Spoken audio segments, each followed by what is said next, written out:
All right, what's up, guys? Midwestern RC, and yeah, you saw the title. The reason that I'm selling my XC1 AX24, whatever, is because I think you're just gonna have to put so much money into this thing and basically reverse what it stands for to get it to perform well. So I'll put this right here, leaving this for anybody that's gonna give me a ton of crap. I know it looks cool, but too much articulation is not a good thing for performance. I actually put shorter shocks on this. They're the little guy racing parts, I think 43 millimeter shocks, I believe. But yeah, as of right now, this thing has the stock wheels and tires. It does have the Endura 50 turn motor, which is the biggest brushed motor that you can fit in here. It is a lot louder when you install this motor. So we're gonna kind of just go around my course, and I am just gonna show and expose all the things that it can't do that all my other cars can. Now, the main reason I picked this up was because of the four-wheel steering, but from the get-go, I kind of knew I wasn't going to like it due to the fact that it's all-time four-wheel steering, and it's not like a rear steer setup, meaning you can control the rear axle separate from the front. So right here, that's what's going to happen. It's way too big of a tire, and the suspension travel is way too long, even with these shorter 43 millimeter shocks. I think the stock ones are like 58 millimeters or something like that. So we'll hit that four-wheel steering because it looks cool, you know. I mean, the four-wheel steering is nice. You can kind of cut corners easier, but with this remote and how it's set up, like A is crab walk and then B is a four-wheel steer all the time. The thing with four-wheel steering, how to optimize it, is you want to, like, let's say to come up to this obstacle right here, I want my tires like this so I can get up it just like that. Now I'm going to put it in rear steer. We're going to come up, and you have to, you know, it's not an obstacle. That's exactly what happens. That's what I'm talking about. So I found to properly use this thing without getting super frustrated every single time, I had to, you know, turn four-wheel steering off, get up there. Might want a little bit of crab right now. Go back to regular because I want that rear axle to kind of go to the right at that point, and you can't do that with how this thing is set up. So we'll just do my little side hill test that I usually do in my videos. Just going up and over here. It can't even get up this tiny little part right here, man. Now I know adding brass helps, but I had some brass lying around for SCX24 axles. I am selling this thing. I literally have it. Wow, I'm actually surprised that it did that. I have a guy coming to buy it right now. He's about an hour away. Hopefully he shows.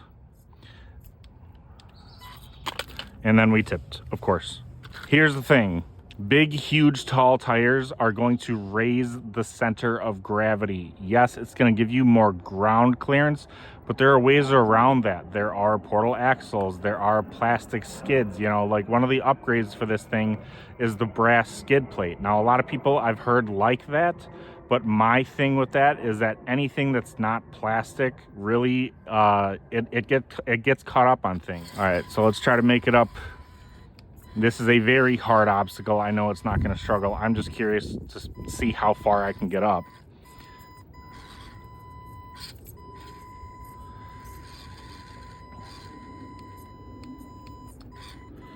Had to play with the four-wheel steering. Now I have to take it out of four-wheel steering. Wow, I'm actually surprised I made it up this far. I know it's not going to make it up this part. I'll be very shocked, and I am just not editing anything. If it makes it up this, I'm going to call the kid back and say, hey, I'm keeping it. But I know that's not going to happen.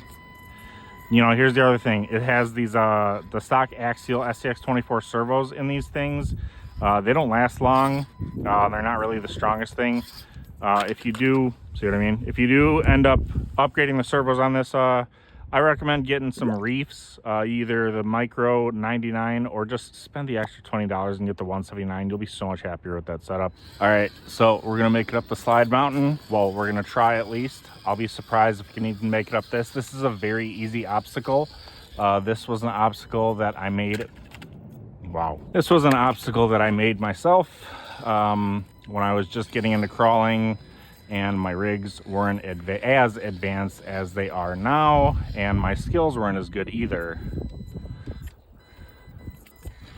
See how it's kind of, it just articulates too much. All right, I'm actually pretty impressed we made it this far. This part, it's not going to make it up. It's too steep. I'll try to get it at a better angle just so you guys can see how steep it is.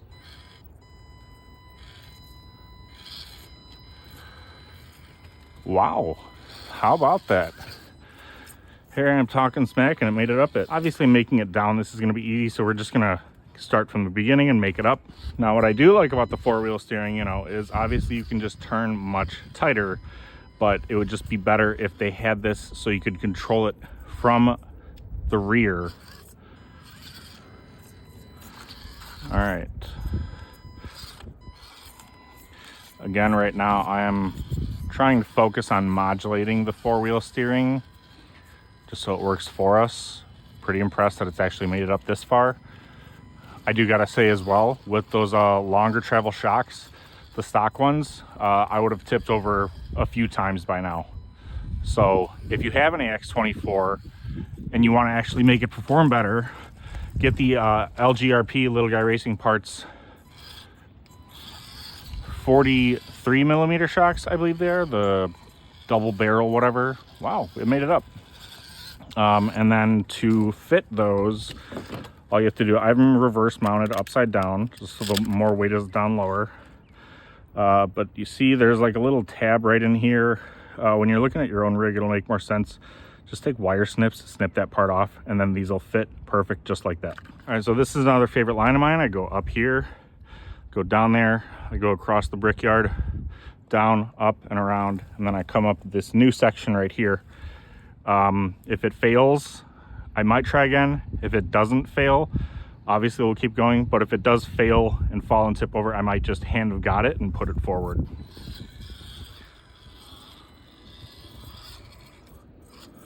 Might have to, why is it, I didn't have it in four-wheel steer. All right, might have to bump it up this. There we go. Put it in four-wheel steer so we can cut a good angle. Keeping in mind we're trying to make it not tip.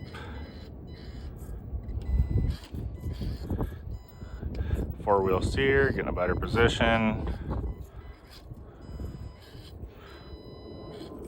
Turn four-wheel steer off. I'm actually pretty impressed that it's made it this far. Now this is kind of an easier part of the course, full transparency, but no, I didn't edit nothing. I just got no better position. Now, when I had the smaller rock lizards with the trio wheels on here, this thing did even better than it's doing right now because it had a lower center of gravity.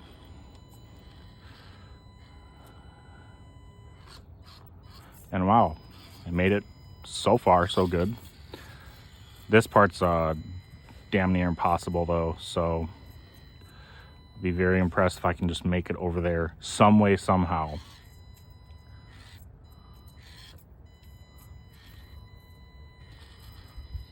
Yep, we're getting hung up on the center. Or we'll come up from a different angle, see if that does the trick. I want that front left to grab that hook. Maybe we need to crab up it. So the thing with the crab steer, how that works, great. The thing with crab, and you can do this with an independent rear steer car like my Capra. So when just the front is turned, the back tires are still pushing the car forward, okay?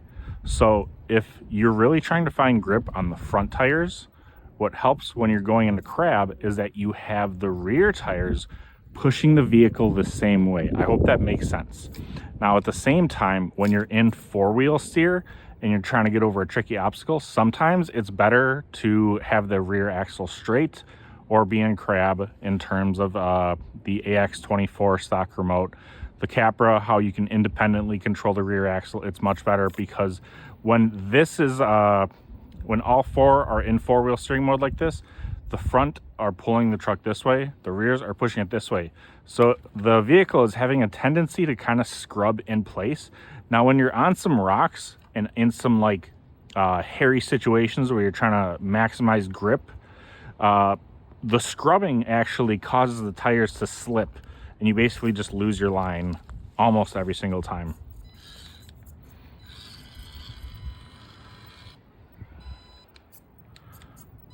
Try to crab over there. There we go.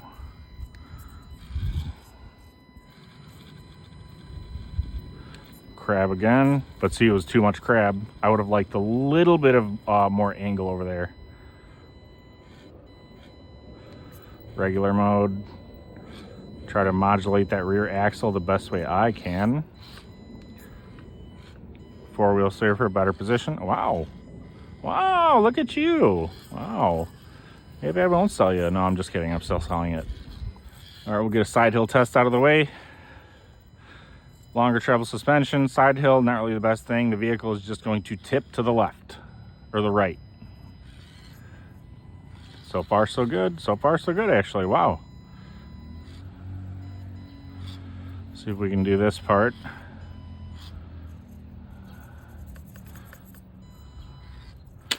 And we fell. All right, last attempt at going up this. I know it's not going to happen, but we're going to try it anyways.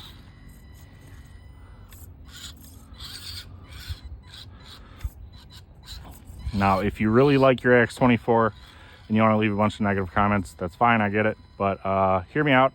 I think with a bunch of brass, is it making it? No way. This is literally the first time it's ever made it up it. Come on.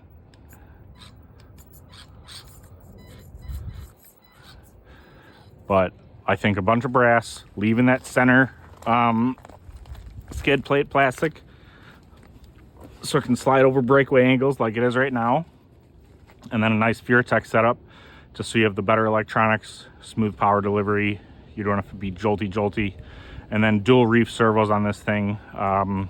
Keep the shorter travel shocks. I, again, think you should put some smaller tires on there.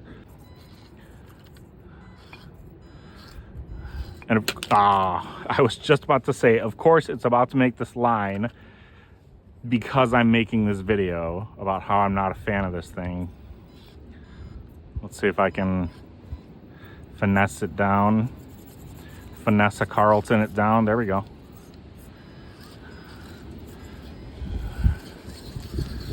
All right.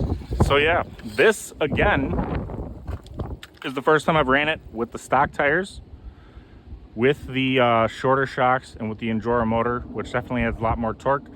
The Enduro motor was $10. Really easy install, by the way. If you're going to add a ton of brass and if you're going to keep bigger tires on here, a bigger motor is definitely needed. You're going to burn out that stock when it happens to everybody.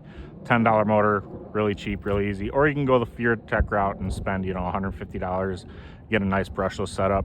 But yeah, I got to go get ready to sell this thing. I'm not going to miss it. I have many other micro cars that I just enjoy more. And when I have time to use them, those are the ones I go for. I rarely ever go for this one. So yeah, guys, Midwestern RC out.